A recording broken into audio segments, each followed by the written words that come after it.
Los Abuelos de la Nada fue una banda de rock que tuvo su etapa de mayor éxito a principios de los 80, con numerosas cantidades de éxitos como Costumbres Argentinas, Himno de mi Corazón, Lunes por la Madrugada, 1000 horas, Sin Mulán, Cosas Mías, No se desesperen, entre otros. Formada en 1967 por mi... ¿Qué? ¿1967? ¿Cómo puede ser? A ver qué dice la Wikipedia. La banda fue formada en 1967, siendo uno de los pioneros del beat y rock psicodélico en Argentina, pero ¿cómo puede ser? ¿Querés saber cómo pasó esto? Quédate a escuchar esta apasionante historia de rock. 1968. En Argentina, gobierno militar, libertades cercenadas, persecución política, noche de los bastones largos, represión, calabozo preventivo para la rebeldía. En Checoslovaquia, la primavera de Praga. Preparativos para enviar al hombre a la luna de Estados Unidos. Los rusos ya se habían puesto un parripollo en la luna. Un mayo francés. Asesinan a Luther King, a Kennedy Robert. Entra en erupción el volcán Arenal en Costa Rica. Nace Intel. Matanza en Tlatelolco, independencia en Guinea Ecuatorial y asume Nixon en Estados Unidos. Nacen Andrés Ciro Martínez, Alejandra Guzmán, Lisa Marie Presley, Gloria Trevi, Celine Dion, Tony Hawk, Kylie Minogue, Phil Anselmo, Will Smith, Tom York. Se editan Lady Soul de Aretha Franklin, Wheels of Fire de Cream, Axis y Electric Ladyland de Jimi Hendrix Experience, discos solistas de John Lennon y George Harrison, A Saucer Full of Secrets de Pink Floyd, The White Album de los Beatles, Waiting for the Sun de The Doors, Something Else de los Kinks, Beggar's Banquet de The Rolling Stones y Steppenwolf de Steppenwolf. En Argentina se editan Los Gatos Volumen 2 y Seremos Amigos, Qué pena me das de Manal, tema de Pototo de Almendra, La Princesa Dorada de Tanguito y Diana Divaga de Los Abuelos de la Nada. Sí, Los Abuelos de la Nada en 1968. 1967 fue el año en que el rock nacional explotó como nunca. Si bien ya existía el movimiento, ya había bandas y canciones de rock, en 1967, todo de la mano de la canción de La Balsa, canción primero editada en single y después en el primer disco de Los Gatos. Y esta situación me obliga a explicar algo. Un sencillo es un disco que tuvo sus inicios en el formato de vinilo, que parecía un individual para comer porque era gigante y presentaba el álbum completo. Un simple sencillo, single o corte de difusión era un disco más chiquito que traía una sola canción. En algún momento la tecnología avanzó de forma tal que para ampliar el contenido del disco se podía grabar de ambos lados para aprovechar al máximo su capacidad. Y esto se aplicó también para los simples. Parece que no tiene sentido lo que te estoy contando, pero lo tiene, lo juro. En 1967 sale a la venta el simple de La Balsa y del otro lado tenía la canción Ayer No Más, una canción compuesta por Pipo Lernud y Morris, poeta y rockero de la época respectivamente, y de verdad juro que esto va a tener mucho más sentido adelante. Miguel Abuelo siempre fue un muchacho conflictivo, vivió solo con su madre, nunca conoció a su padre, a pesar de su corta estatura siempre se veía involucrado en peleas, era simpático y prepotente.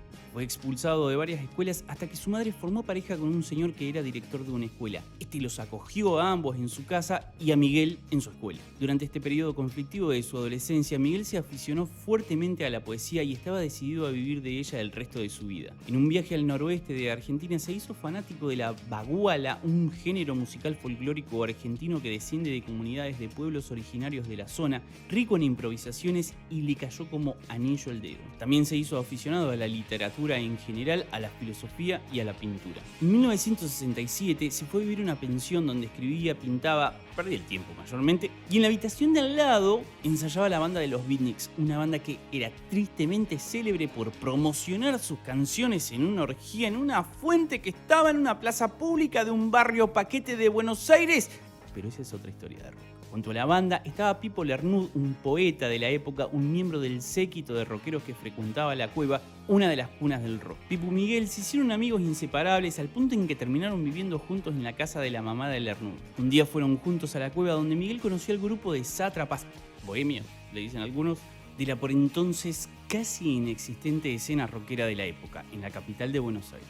Miguel llegó a la cueva tímido, pequeño, sobrio y pasó casi desapercibido, pero lo recibieron bien. Allí, un distendido Javier Martínez, que continuamente lo invitaba a descontracturarse, una madrugada bien entrada a la madrugada, lo incitó a Miguel a cantar una de las bagualas que tanto le gustaba. La gente que estaba presente, por demás ebrios, conocieron por primera vez la personalidad real de Miguel Peralta.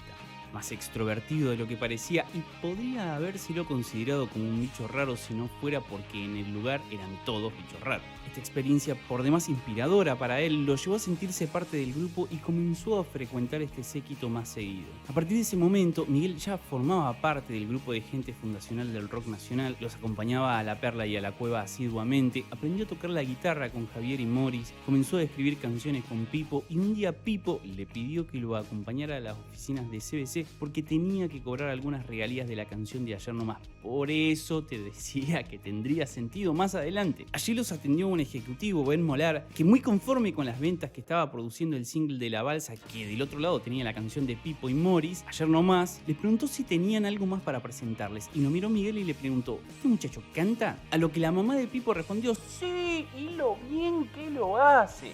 El ejecutivo le preguntó si tenía un conjunto y Miguel le dijo que sí, que tiene un grupo que se llama Los Abuelos de la Nada. Entonces el ejecutivo agarra el teléfono, habla con otra autoridad del sello y le dice que tiene un conjunto que tiene que presentarles, uno nuevo muy bueno que les va a encantar y concreta una entrevista. Los presentes coordinaron fechas, se despidieron y el grupo de 3 salen. Ya afuera, Pipo le pregunta que de dónde sacó lo de Los Abuelos de la Nada, porque Pipo vivía con él y estaban todo el día juntos y nunca había escuchado de tal cosa. Miguel le responde que esa es una cita de un libro que estaba leyendo de Leopoldo Marechal que decía: padre de los piojos, abuelos de la nada. Lo curioso de esta situación es que era mentira, Los Abuelos de la Nada no existían, no era un grupo, no tenía integrantes, Pipo y Miguel lo sabían. Sin embargo, siguieron con la mentira. Cuando llega la fecha de la reunión pactada, Miguel, guitarra en mano, les presenta 4 canciones a los directivos que los dejó bastante conformes, por lo que fijaron fecha de grabación 3 meses después de esa reunión. Así que Pipo y Miguel salieron de esa reunión con un solo objetivo: conseguir la banda, nada más y nada menos.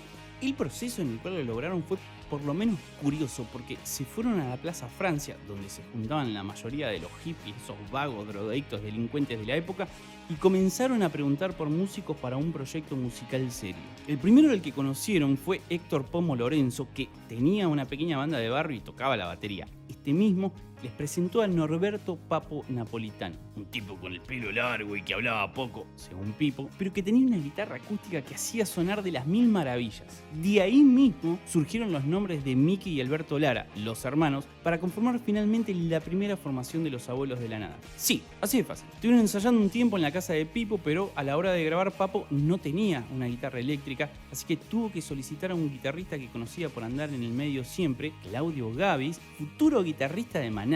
Con esa formación grabaron el primer simple. El éxito del simple fue moderado para la época, hoy en día habría sido considerado un fracaso. Luego de eso tocaron en algún festival, pero la banda se empezó a resquebrajar por las fricciones internas que había entre él y Papo por definir el rumbo de la banda y terminarían por separarse. Y así fue como de una mentira nació una de las bandas más míticas de la historia del rock nacional. Luego Miguel se exiliaría en Francia y volvería para repetir con un final muy similar, porque a mediados de los 80, en pleno éxito, surgieron problemas de liderazgo con Andrés Calamaro, pero esa es otra historia de rock.